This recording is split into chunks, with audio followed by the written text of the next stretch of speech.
Il-kampanja edukattiva ta' Xummimu komplet bl-inizjattivi tagħha u din id-darba fid-daħla tal-Belt Valletta, fejn ġiet installata kontenitur tal-ħġieġ b'dak li l-ħaddiema tad-Diviżjoni ta' Tindif u l-Manutenzjoni jiġbru ta' kuljum fi skart mormi illegalment minn madwar il-pajjiż.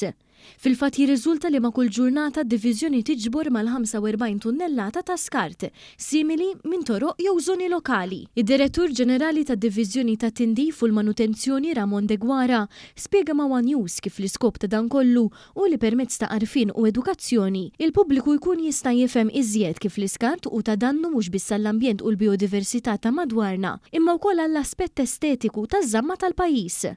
Intqal li fil-maġġoranza tiegħu l-iskart illegali li jinġabar ikun jikkonsisti minn boros suwed li jinħarġu fil-ġurnata l-ħażina.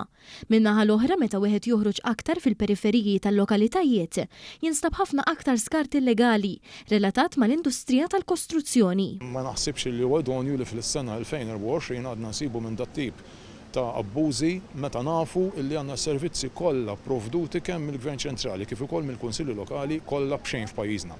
Ġi wieħed faċli ċemper sabiex jiddisponi mill-iskart tiegħu u l-appell jibqa' dejjem sabiex nkunu proattivi u nużaw is-sens ċiviku ħalli nevitaw minn dat tip ta' inċidenti f'pajjiżna. Il-kampanja Xummimu ħallit impatti pożittivi ferme kif mill-bidu tas-sena sa nofs Settembru daħlu aktar minn 14,600 rapport għand id-Diviżjoni ta' Tindif u l-Manutenzjoni li minnhom issolvew aktar minn 95%.